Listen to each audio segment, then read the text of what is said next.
a good point.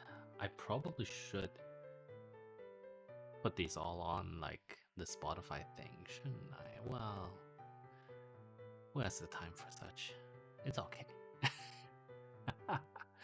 Good morning, good afternoon, good evening, boys and girls. How are we all doing today? We are going to continue today with our bedtime story on Lombard Street as written by Walter Bagehot. I have gotten some mild complaints about the fact that we have done nothing but Bagehot for our bedtime stories for the past almost a year and a half. So going forward, we will add one more author, book, thing to Bagehot, to the bedtime story, but that we will leave up to the newly formed Bedtime Story Corporation to decide. Without further ado, page 72 of Lombard Street, first full chapter. So long as the savings remain in possession of their owners, these hazardous gamblings in speculative undertakings are almost the whole effect of an excess of accumulation over tested investment. Little effect is produced on the general trade of the country. The owners of the savings are too scattered and far from the market to change the majority of mercantile transactions.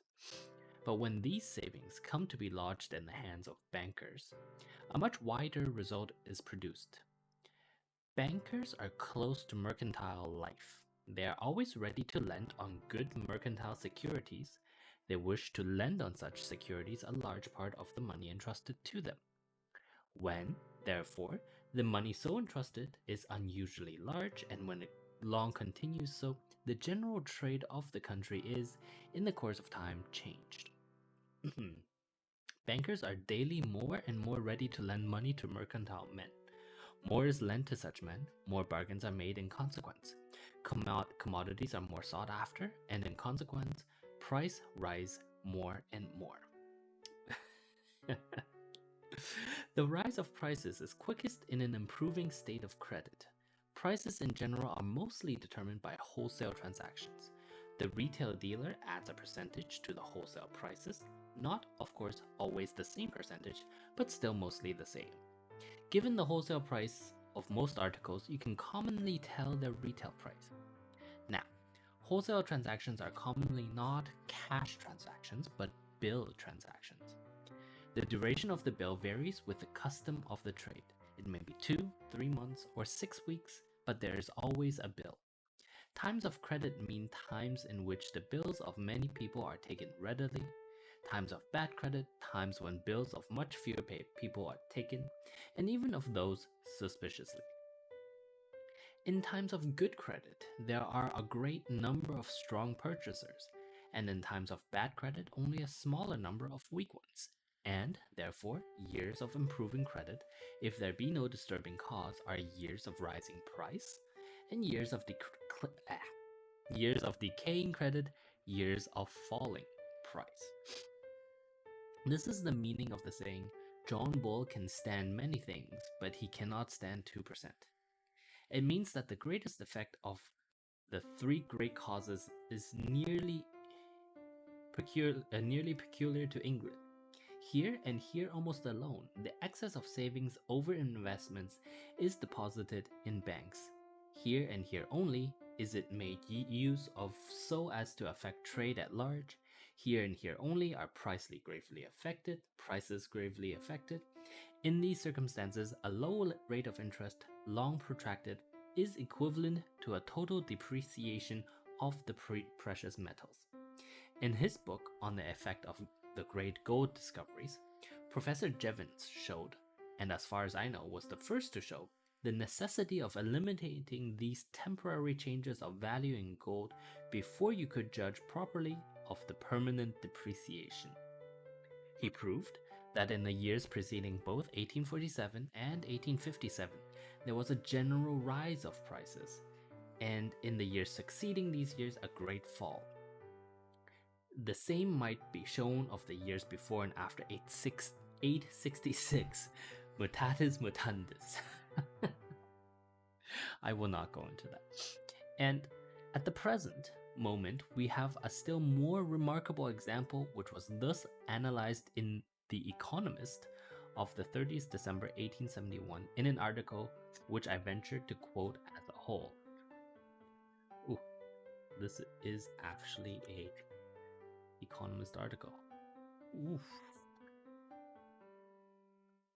I mean, I love reading The Economist, but I'm not sure if I should be reading this out loud. Okay. Trade of countries in a state of great activity, clearinghouse figures. Keep in mind, The Economist is a newspaper started by Walter Bagehot to fight, actually, I think, for the repeal of the Corn Laws, if I believe. Like, it was meant to, like, there were people that were, how do we say, cowardly in trying to repeal the Corn Laws, and he advocated for their repeal because in his mind they would stimulate the economy, and lo and behold, technically it probably did, yes. It is I will selectively quote from this, okay? uh,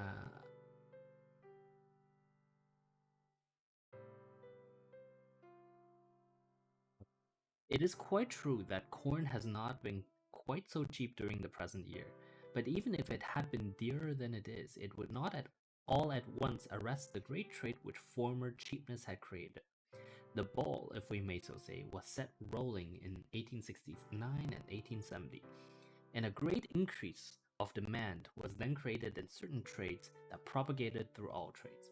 A continuance of very high prices would produce the reverse effect. It would slacken demand in certain trades, and the effect would be gradually diffused through all trades, but a slight rise, such as that of this year, has no perceptible effect.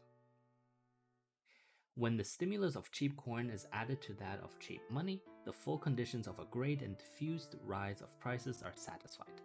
This new employment supplies a mode in which money can be invested. Bills are drawn of greater number and greater magnitude, and through the agencies of banks and discount houses, the savings of the country are invested in such bills.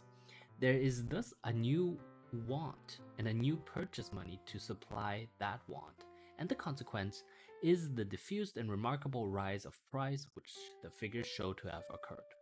The rise has also been aided by the revival of credit. This, as need not be at length explained, is a great aid to buying and consequently a great aid to the rise of price. Since 1866, credit has been gradually, though very slowly, recovering, and it is probably as good as it is reasonable or proper that it should be.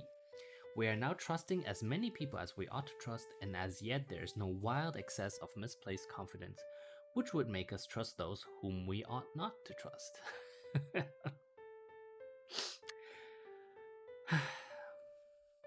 I keep coming back to this idea of a Federal Reserve supercycle, and once again, we're going to take a break from our reading just for me to pontificate on this. After 2008, and with the temper tantrums that happened afterwards, the Federal Reserve kept interest rates at such a low point that there was too much money sloshing in the system. And then on top of that, with the COVID-19 stimulus, the entire United States was simply washed in money. And I know it doesn't feel like that for some people.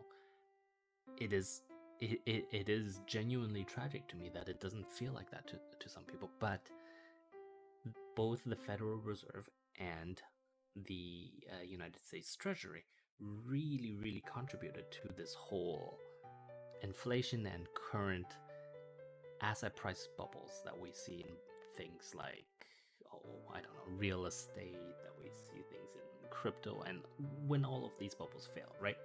And that is because we are trusting people whom we ought not to trust, right? And that's unfortunate, because there was so much money in the system, and people needed to find returns on that money, and they couldn't find it in normal places because everyone was borrowing, and there was no return because credit interest rates were so low, and so they had to go and find other places, and the other places that they found were real estate and crypto, right? Like, There was no other explanation there. Oh, and of course the whole venture capital market that, unfortunately I personally benefited greatly from. So um,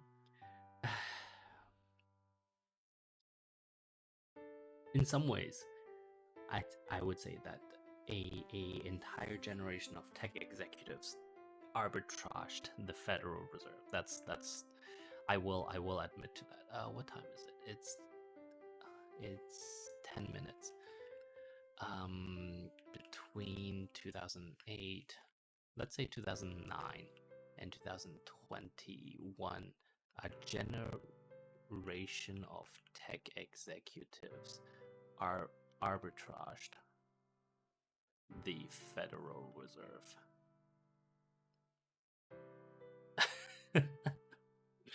Anyway, let's continue with our bedtime story. The process thus explained is the common process. The surplus of loanable capital which lies in the hands of bankers is not employed by them in any original way. It is almost always lent to a trade already growing and already improving. The use of it develops that trade yet farther, and this again augments and stimulates other trades.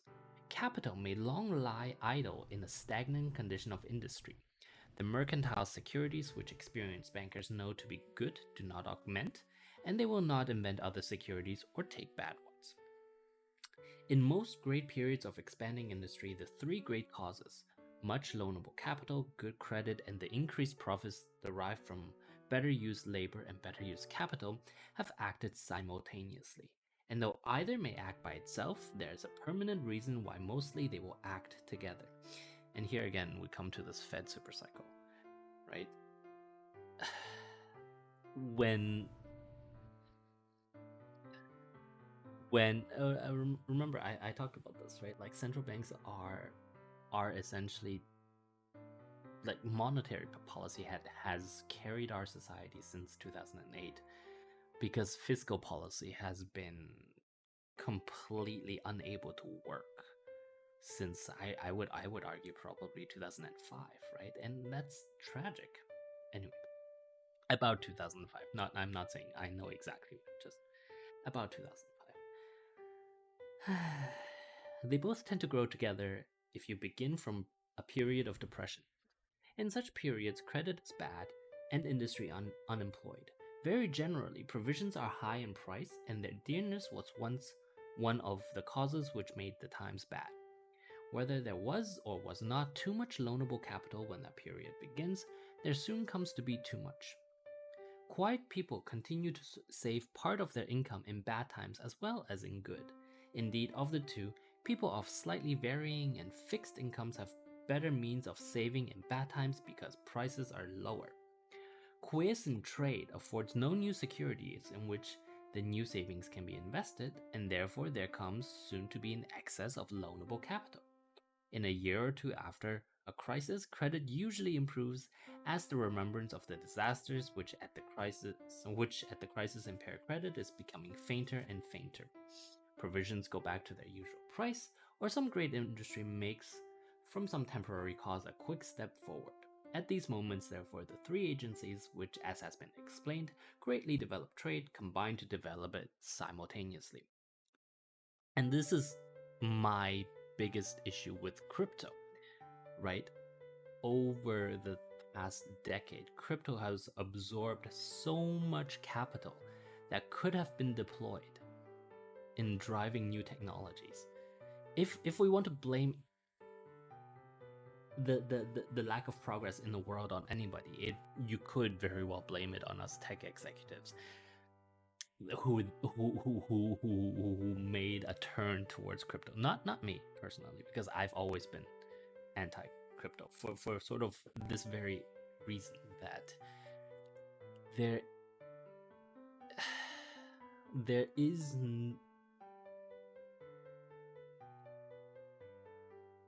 real people need real goods to develop real economies, and you cannot develop that over the internet per se, right?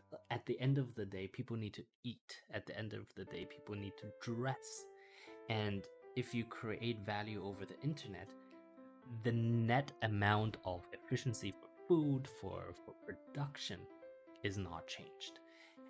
Except, hardware manufacturers and video card makers. But that's exactly the point. Anyway, all that aside. The certain result is a bound of national prosperity. The country leaps forward as if by magic. But only part of that prosperity has a solid reason. As far as prosperity is based on greater quantity of production and that of the right articles, as far as it is based on the increased rapidity with which commodities of every kind reach those who want them, its basis is good. Human industry is more efficient and therefore there is more to be divided among mankind.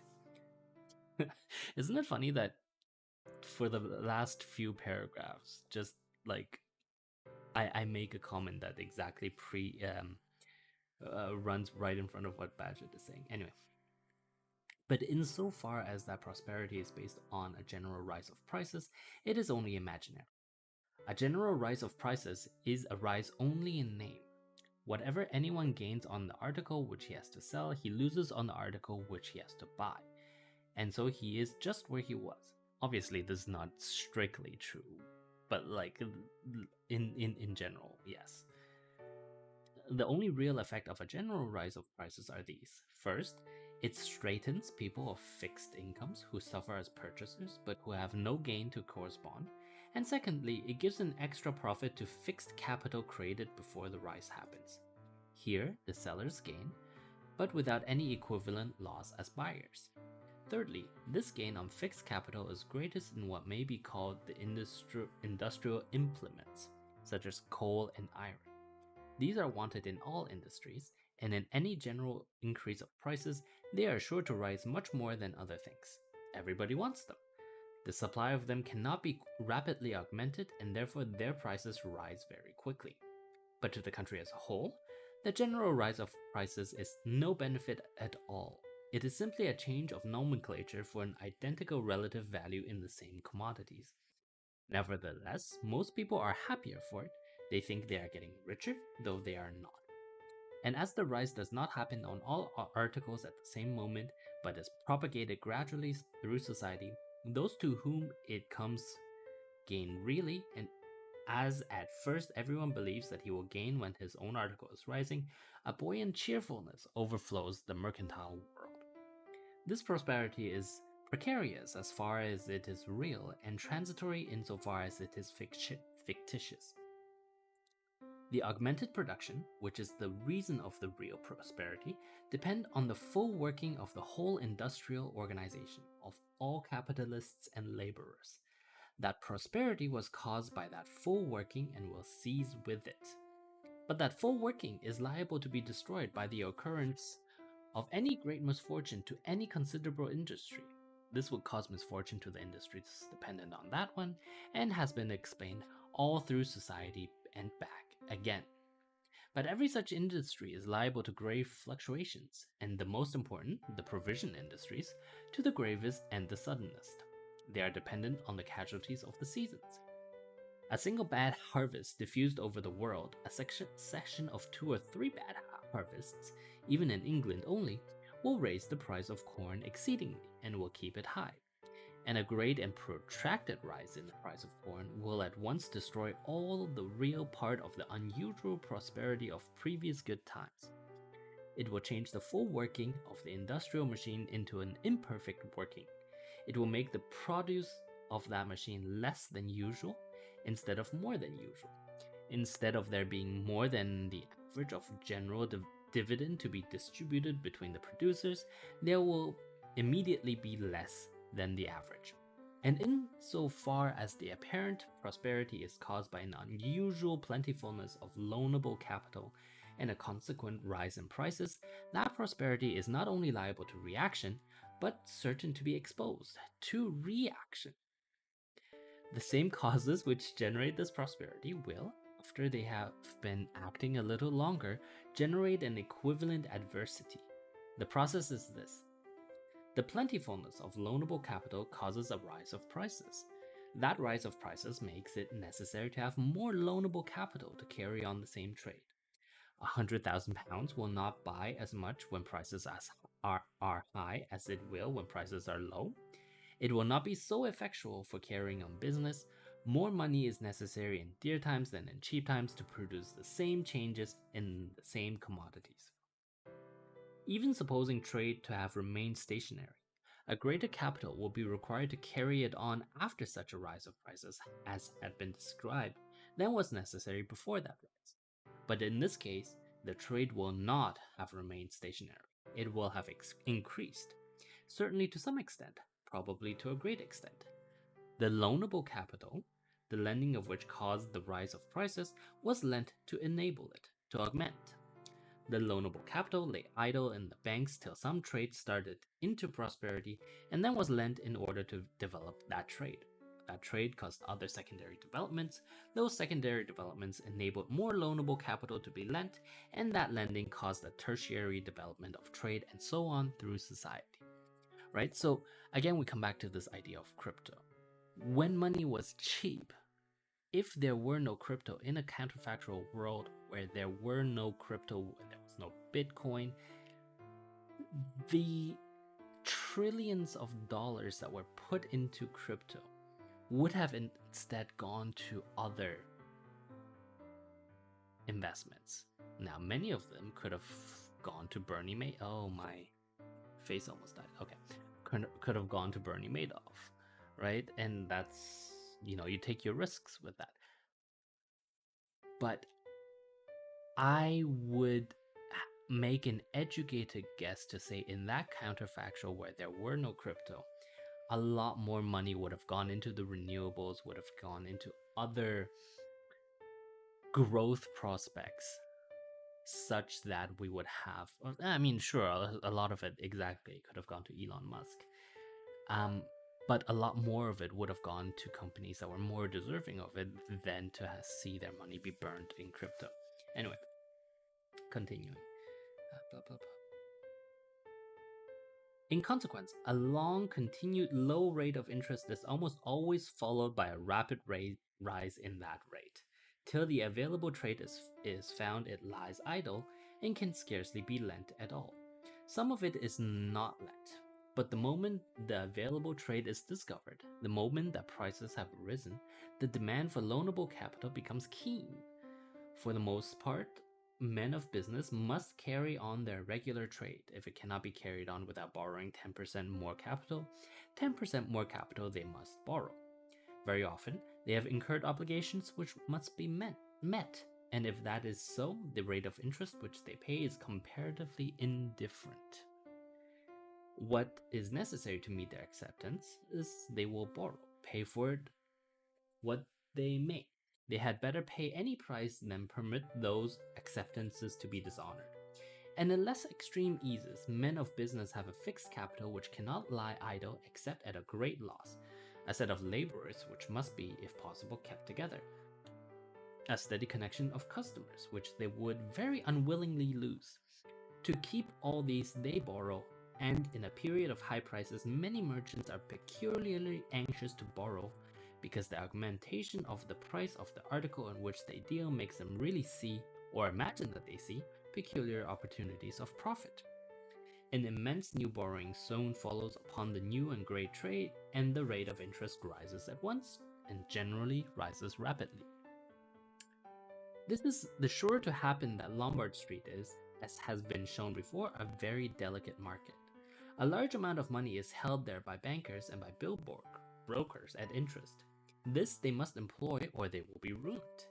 It is better for them to reduce the rate they charge and compensate themselves by reducing the rate they pay, rather than keep up the rate of charge, if by doing so they cannot employ all their money. It is vital to them to employ all the money on which they pay interest. A little excess therefore forces down the rate of interest very much, but if that low rate of interest should cause or should aid in causing a great growth of trade, the rise is sure to be quick and is apt to be violent. The figures of trade are reckoned by hundreds of millions, where those of loanable capital count only by millions.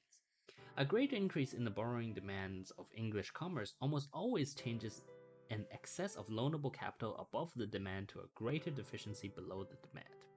That deficiency causes adversity or apparent adversity in trade, just as, in the same manner, that the previous excess caused prosperity or apparent prosperity. It causes a fall of price that runs through society. That fall causes a decline of activity and a diminution of profit, a painful contraction instead of the previous pleasant expansion. The change is generally quicker because some check to credit happens at an early stage of it. The mercantile community will have been unusually fortunate if during the period of rising prices it has not made great mistakes. Such a period naturally excites the sanguine and the ardent. They fancy that the prosperity they see will last always, that it is only the beginning of a greater prosperity. They altogether overestimate the demand for the article they deal in or the work they do. They all, in their degree, and the ablest and the cleverest the most, work much more than they should, and trade far above their means. Every great crisis reveals the excessive speculation of many houses which no one before suspected, and which commonly indeed had not begun or had not carried very far those speculations till they were tempted by the daily rise of price and the surrounding fever. Isn't it just fantastic that word for word we're talking about crypto? It's just, it means so much to me to know that Bagehot really described this the my so-called fed super cycle very well in Lombard Street. I will probably use this as the basis of the tweet. Whatever. We're almost done this chapter, so we will finish this chapter and be done for tonight. The case is worse because at most periods of great commercial excitement, there is some mixture of the older and simpler kind of investing mania. Though the money of saving persons is in the hands of banks, and though by offering interest, banks retain the command of much of it, yet they do not retain the command of the whole or anything near the whole. All of it can be used, and much of it is used by its owners. They speculate with it in bubble companies and in worthless just as they did in the time of the South Sea mania, when there were no banks, and as they would again in England, supposing that banks ceased to exist. The mania of 1825 and the mania of 1866 were striking examples of this.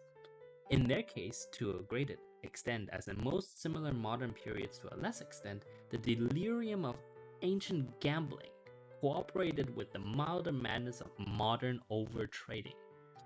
Can I just repeat that? The delirium of ancient gambling cooperated with the milder madness of modern overtrading. If that is not crypto, nothing will describe crypto better, honestly. At the very beginning of adversity, the counters in the gambling mama, the shares in the companies created to feed the mania, I'm pretty sure that is actually the gambling mania, are discovered to be worthless. Down they all go, with them much of the credit. The good times, too, of high price almost always engender much fraud.